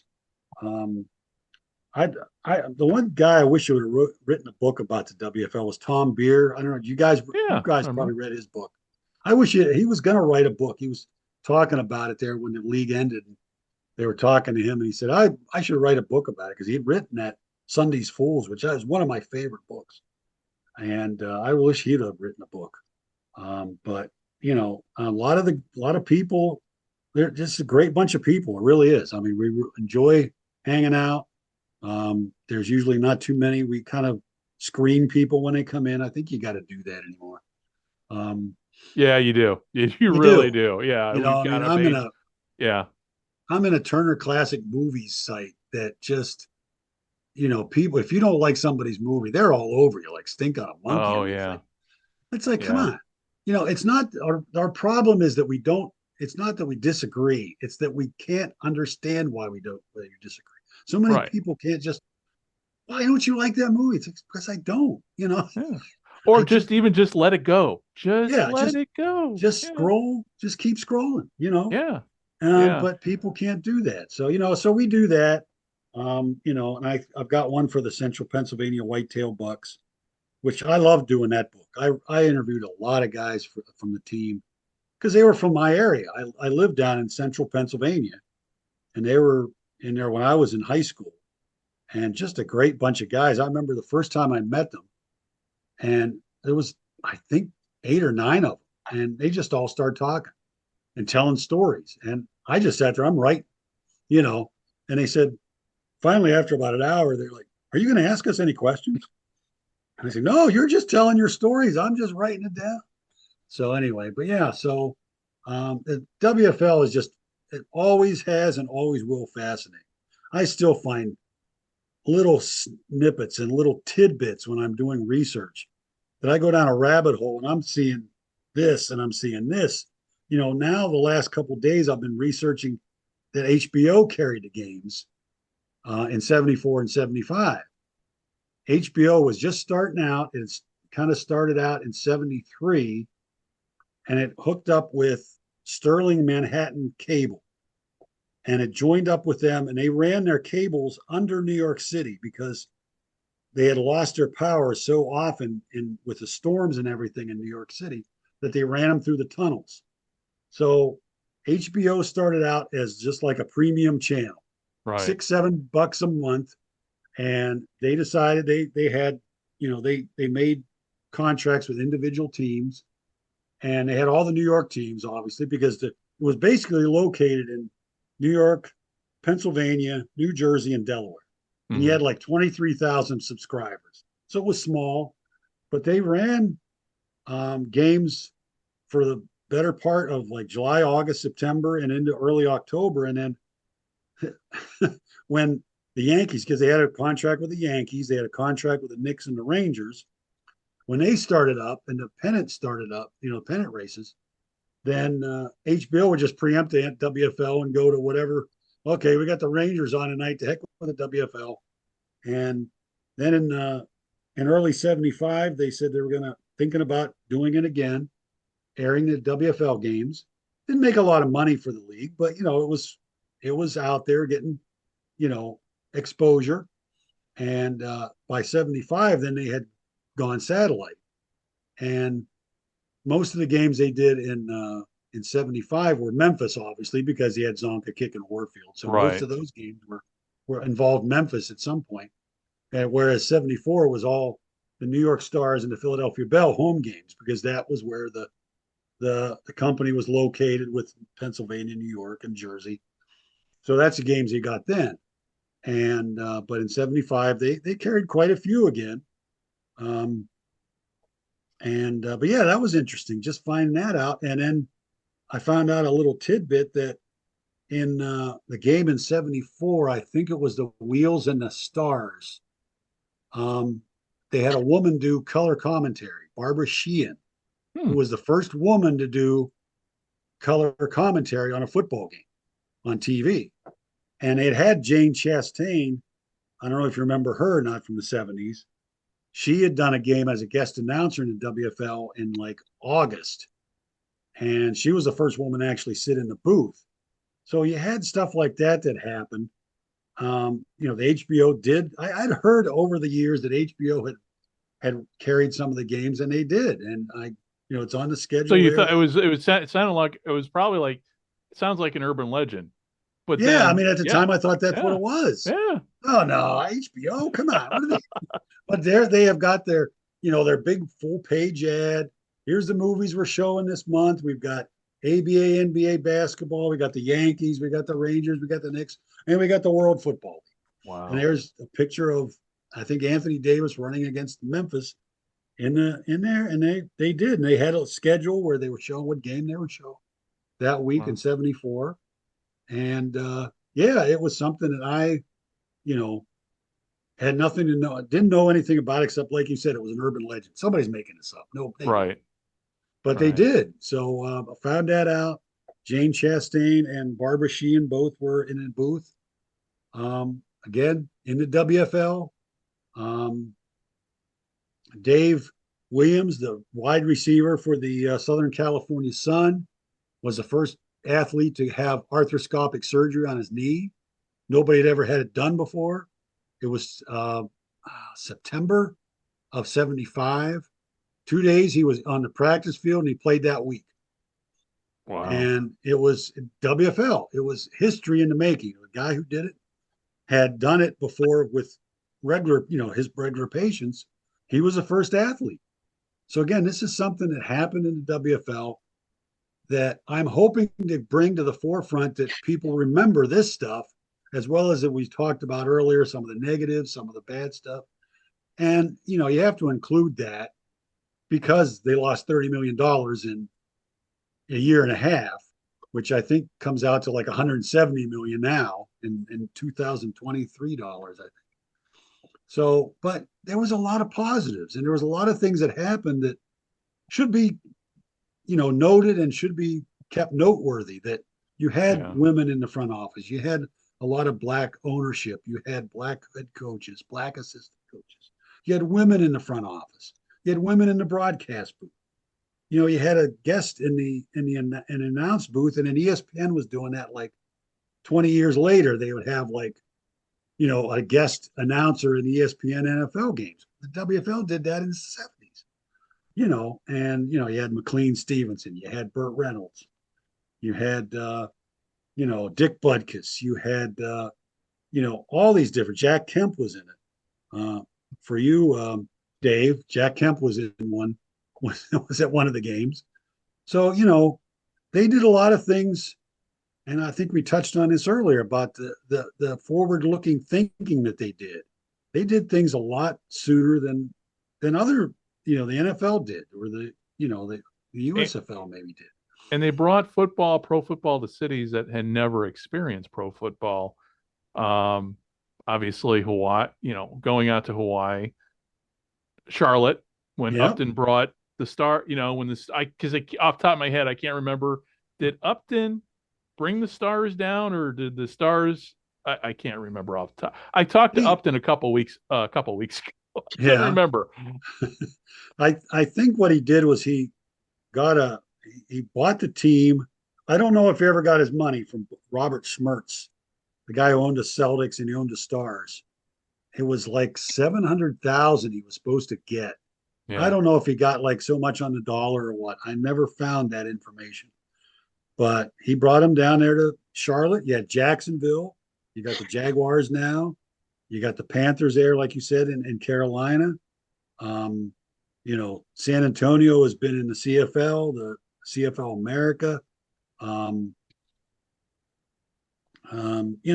Hawaiians, again, I think the travel was the only reason why you don't have that.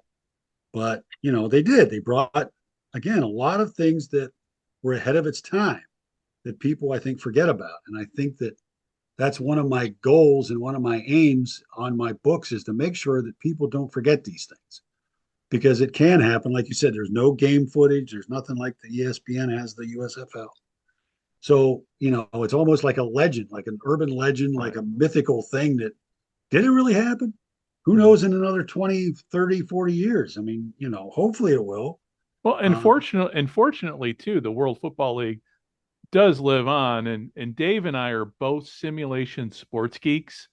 And Mark, I know you and I talked about this, offline, probably maybe a month or two ago. Yeah. You've got on the computer, the great thing about the one thing about the age we live in now is, guys like us, you know what? I'm tired of, no, let me go play. Let me see how, let me go play simulation sports, because there's a whole subculture of older guys like us that love to play these games that we grew up with. And I know with Second and 10, the program Second and 10, and also Action PC Sports, they have World Football they have World Football League seasons. And the great thing about the Second and 10 one is they got all the helmets, they got all the logos, and they got all the stats. So it's fun to see how. But then you can mix and match and see how King Corcoran would have done against Joe Namath, who he played with for the cup of coffee he had with the Jets. Yeah. So, well, Mark, on that, yeah. Okay. Oh, I'm sorry. Go ahead. I was just going to say one more thing was that another thing I just popped into my head while we're talking is that they use the colored face masks. I think they were one of the first leagues to do that with the. Really? Bell had the blue ones. Who else? I mean, I think Jacksonville had silver. But they used the face masks of different colors. Okay. Whereas the NFL just had the gray, and now they all do it. So again, things that's one of those little things I never thought about. I'm like, yeah, you're right. I forgot about that. I didn't even realize that. So a lot of things that you can remember it for that aren't negative. A lot of positives. A lot of things that were ahead of its time. Right. All right. Yeah. Well, listen, gents, on that note, let's wrap everything up. Mark, before we let you go here, and obviously we're going to have you stay on the line here for a little bit after we hit the stop button, but how can people find, first of all your books and buy your books, and also find you, my guess is probably social media wise, you hang out there on Facebook with the various World Football League pages that you do. Yeah. The books are through St. Johann Press in New Jersey, little small mom and pop outfit, but they're great people. I've worked with Dave now for 18 years.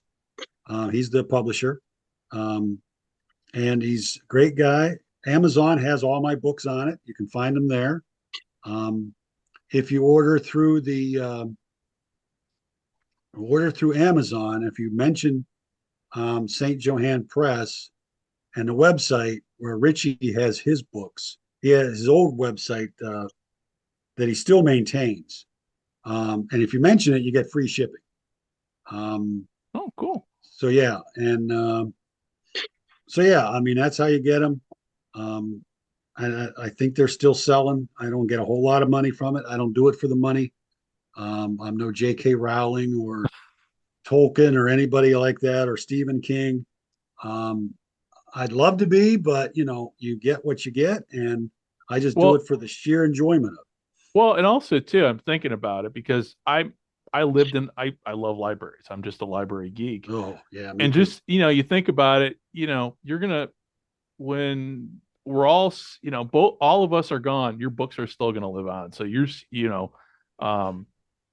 and the other thing too is you've covered a period of history nobody else has really covered it. So yeah, that's how I like. So that's why when we've done these podcasts with authors in the past, I kind of go fanboy. So it's your turn now. Well, yeah, and that's what my publisher writes about. He likes slice of life books. He goes, I don't need another Yankees book. There's 175 Yankees books out there. He wants something that's here and now gone. Right. That it's a slice of life, something that was there, piece of history. He loves that kind of thing. And it kind of captures the era. You're sitting there, you're reading it, and takes you right back to when you were a kid. Yeah, and a lot of times I will put like current events at the time, incorporate them in a narrative in my books. Right. Because I think that just sets a tone, gets people in, like you those said. Those to me are the best books because as a kid growing up, I mean, I wasn't the greatest student in school, but I loved history, but I also loved sports. Right. Yeah. What better way to learn, about history than through sports? But like you said, including what was going on outside the stadium at the time. So So for everybody listening, we're going to include links to, where to buy Mark's books, and hopefully, we'll get some more sales for you out of this podcast. And with that said, I'm very hopeful you will put this podcast on your Facebook webpage, the Facebook page for the WFL and for the Blazers, and be get glad it to. out there so more people can hear you. And Mark, thank you very much for sitting down with us. For me, it's been an honor and a pleasure, and I know for David has too. And we will talk more on the flip side here after I press the stop button. But for everybody who has been listening, thank you very much for tuning in. We will be back next week. Fran, hopefully we'll have Fran phoning in from wherever he's traveling at with our Sports Central to give us an update as to what's going on in the wide world of minor league sports. On behalf of David and myself and Mark, thank you very much for listening, and we will be talking to you all soon. Bye-bye.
This podcast is part of the Sports History Network, your headquarters for the yesteryear of your favorite sport. You can learn more at sportshistorynetwork.com.